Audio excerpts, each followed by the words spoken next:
Okay, guys, so this is actually the first time I've been on camera since the last time where I spoke about my car crash. Um, it's been a hard few months for me, kind of having to get to grips with it all, but I do feel a bit more comfortable kind of talking about it now, and I do want to actually share with you guys how I ended up losing my beloved 350Z. Um, while I was on my way home from town. So here it is in all its glory, literally about half an hour before the crash. Me and my dad were in town. I do driving lessons. I can't actually drive like on my own yet. I'm waiting to pass my test. But my dad's like my provisional driver so I can drive any car as long as he's in the car with me. So that was how I was able to drive my car right here. So yeah, we were in town because I was having a driving lesson. I was doing so well to the point where on this day I was literally going home to like book my driving test and my theory test because you have to do both of those in the UK. Don't know how it is in other places, but yeah, I just got it cleaned. It looked absolutely beautiful. I'd taken a few pictures of it because it was just I loved that car and it was an absolute beauty. And then, yeah, we made our way home, driving down this exact road. And as you can see right here, there is a car in the filter lane waiting to turn right into here, which is basically like a tourist area. So, yeah, these were American tourists, by the way. Um, and yeah, no joke, I got to here. Um, Literally, this guy just turns right in front of me, and there was nothing I could have done at all to stop. I just had like no time. I remember braking, like obviously, and I remember thinking, "Oh shoot, this is not gonna stop in time," and then that was it. So yeah, we hit them. Their car ended up rolling. Yeah, I saw literally their car just start rolling. It landed over here on this grass on its roof, and my car ended up at an angle here facing kind of into the junction. So so here is the scene of the actual crash. As you can see, it is a miracle that nobody ended up getting killed here, because that easily could have happened. This guy here was the driver. Obviously, I can't show his face for privacy reasons, no matter how much I would like to just show everyone who it was that caused this. This woman was the passenger, and there were two more in the back who I watched literally just crawl out there, out of the flipped car. So, both of these were written off, obviously, and yeah, it was American tourists who clearly had no clue how to drive because I don't know.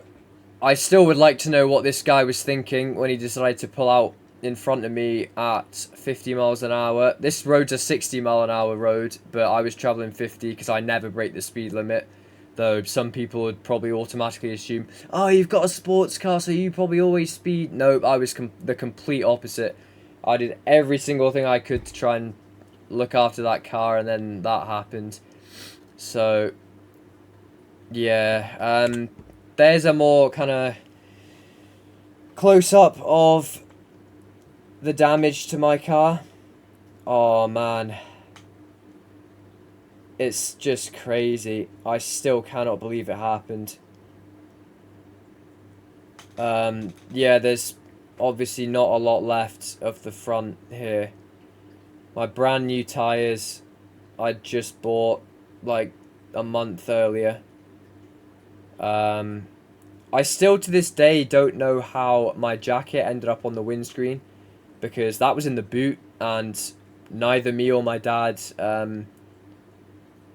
moved it. My dad had a broken sternum from this crash and a dislocated thumb.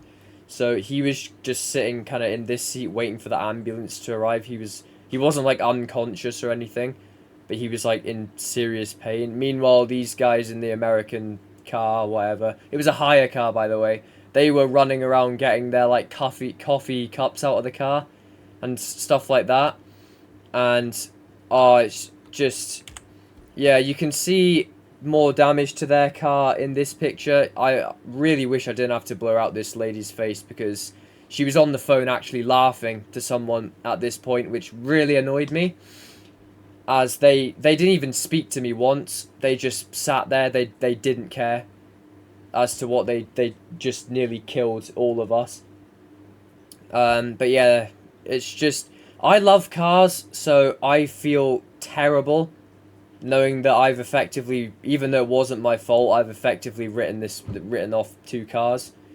I just remember braking and thinking, oh shoot, we're not going to stop, and then,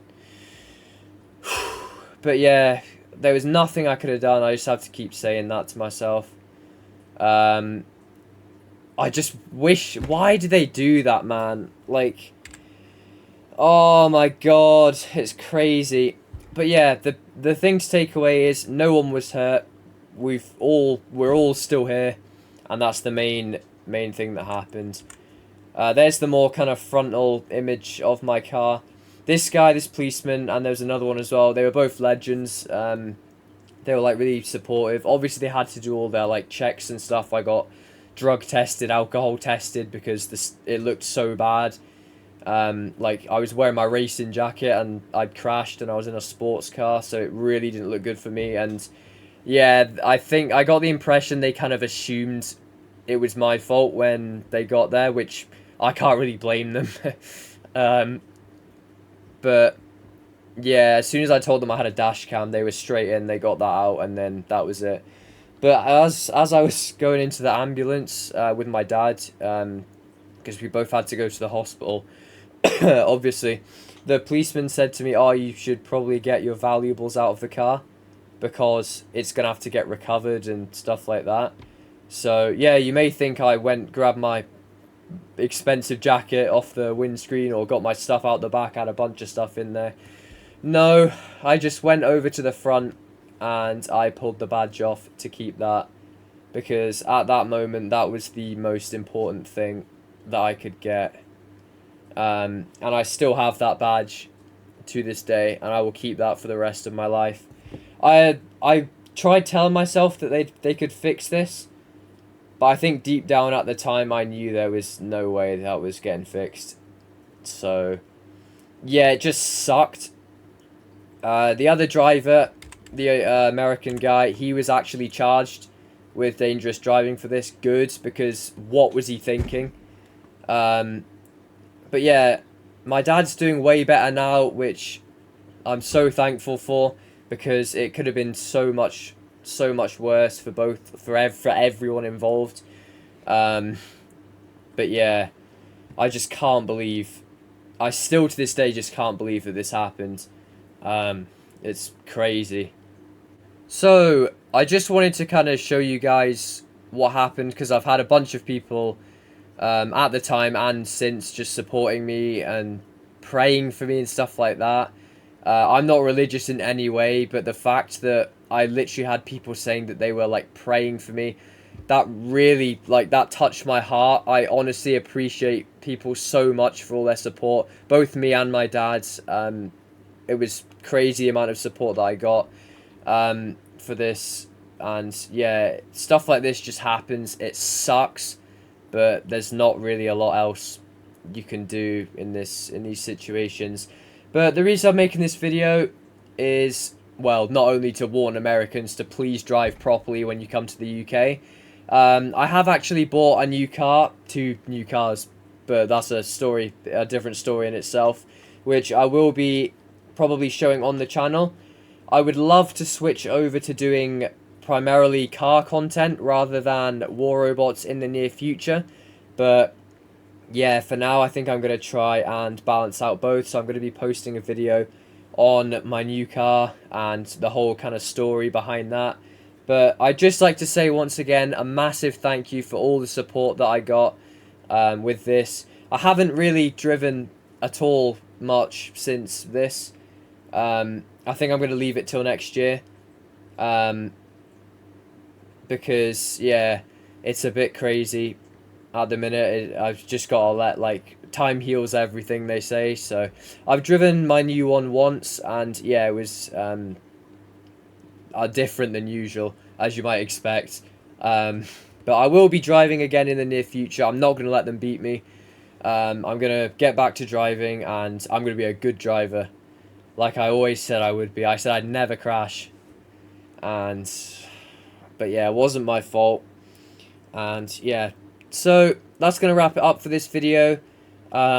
Stay safe out there, guys, and just cherish every moment you have. Because you never know when something crazy could happen. But I'll be posting a video on my new car. It's absolutely amazing, and it has a lot of history behind it, so stay tuned for that, guys. But for now, I will see you in the next video. Take care.